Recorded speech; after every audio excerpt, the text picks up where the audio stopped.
BJP के अंदर आजकल सब कुछ ठीक नहीं चल रहा है और खासकर बीजेपी के राष्ट्रीय अध्यक्ष पद को लेकर मोदी और आरएसएस के बीच में टकराव कुछ ज़्यादा ही बढ़ता जा रहा है। अब आरएसएस के चीफ मोहन भागवत, इन्होंने भले ही रिटायरमेंट को लेकर मोदी जी को कुछ दिन पहले अभयदान दे दिया हो, लेकिन अब इनके जो तेवर हैं तल्ख होते जा रहे हैं और इरादे बड़े साफ कर दिए मोहन भागवत ने। आरएसएस का कहना है कि सरकार मोदी चलाएं, इसमें कोई दिक्कत नहीं, लेकिन संगठन यानी पार्टी हम चलाएंगे। सरकार तुम चलाओ, पार्टी हम चलाएंगे।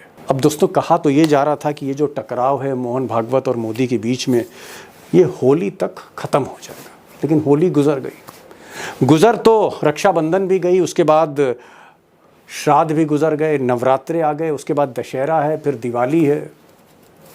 आसार नहीं दिख रहे कि मोदी और मोहन भागवत के बीच अध्यक्ष पद को लेकर कोई कंप्रोमाइज़ होगा। फिलहाल होता नहीं दिख रहा है। कुछ लोग कह रहे हैं कि हो सकता है कि दिवाली बाद, और कुछ कह रहे हैं कि हो सकता है बिहार चुनाव के बाद होगा। बहरहाल उस पर मैं आऊँगा, उस अंदर की खबर पर आऊँगा। लेकिन ये जो टकराव है, इस टकराव के पीछे कहीं ना कहीं, या इस टकराव की आड़ में बीजेपी के भीतर एक लॉबी उभर रही है।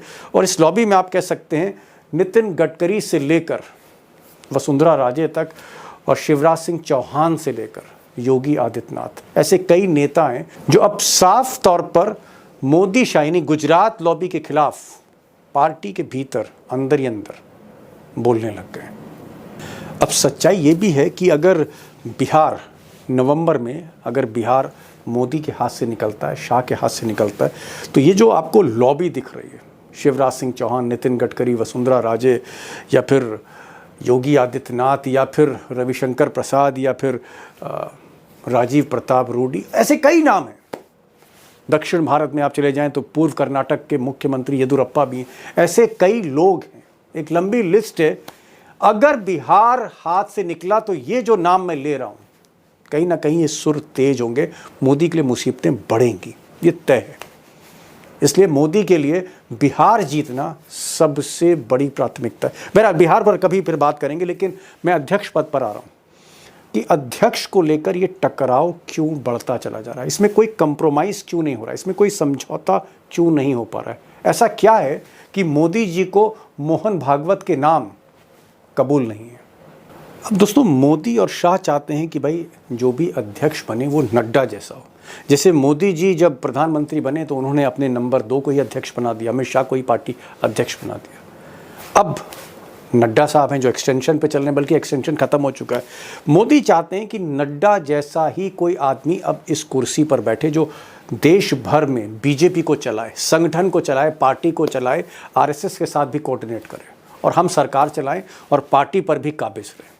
तो नड्डा जैसे आदमी की तलाश हो रही। कई नाम हैं, कोई भी नाम कंफर्म नहीं है। जैसे धर्मेंद्र प्रधान का नाम चल रहा है, एजुकेशन मिनिस्टर हैं, शाह साहब के क्लोज हैं, मोदी जी के क्लोज हैं। एक और नाम है भूपेंद्र यादव, ओबीसी का दौर है, भूपेंद्र यादव के नाम को भी पुश किया जा रहा है, ये भी शाह साहब की लॉबी में। एक और साहब हैं सुनील बंसल उत्तर प्रदेश के प्रभारी रहे। उन्होंने उत्तर प्रदेश में कई करिश्मे किए, ऐसा लोग कहते हैं कि सब बार बार बीजेपी को जो जीत मिली उसके पीछे जो आर्किटेक्ट थे सुनील बंसल थे। सुनील बंसल ने मोदी जी के हाथ में उड़ीसा भी जीत के रख दिया। इस वक्त वो बंगाल के प्रभारी हैं। शाह को लगता है कि अगर सुनील बंसल को अध्यक्ष बनाया जाए तो दक्षिण भारत में कोई खेल हो सकता है। तो शाह सुनील बंसल को आगे बढ़ा रहे हैं।